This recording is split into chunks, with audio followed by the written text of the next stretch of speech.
అయినా ఎంట్రీ నేను తీసుకుంటా. ఫ్రెండ్స్ అక్కడ అందరు ఇక్కడికి వచ్చి చూసుకొని వెళ్ళిపోతారు. మనం లోపలికి వెళ్ళి చూద్దాం అసలు ఏం జరిగింది. దారి ఎందుకు క్లోజ్ చేసేసారు. కొత్తగా ముందు నుంచి ఉన్న బ్రిడ్జి ఇప్పుడు నేను పోవాలనుకున్నప్పుడు లేకపోతే నాకు ఎంత బాధ ఉంటుంది. అది మీకు ఇప్పుడు నేను చూపిస్తా. దాటిన తర్వాత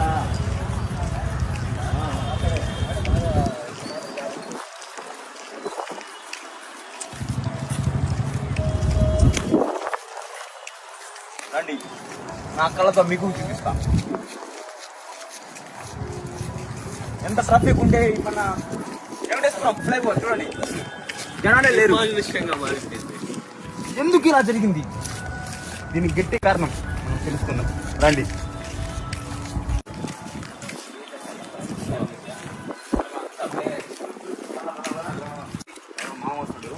మమ్మల్ని తిట్టినా పర్వాలేదు, తిట్టించుకుంటా.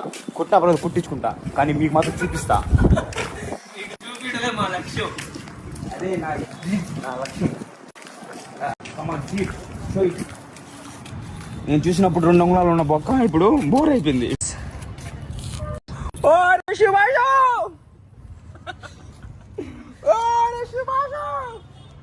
ఫ్రెండ్స్ నా కళ్ళతో చూడండి, మా సుభాష్ దీంట్లో పడిపోయాను అనుకున్నాను. కాదు పడిపోయింది.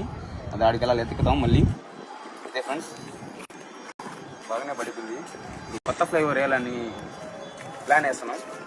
అందులో చేపించేద్దాం. కమ్మీలు 4mm రాడ్లు వేసినట్టున్నారు, అందువల్ల అది అయిపోయింది. ఇక్కడికి నో ఎంట్రీ లేదంట. అయినా కానీ ఇప్పుడే సార్ తిట్టారు. అయినా కానీ మీకు చూపించే వెళ్తాం. చూసారు కదా.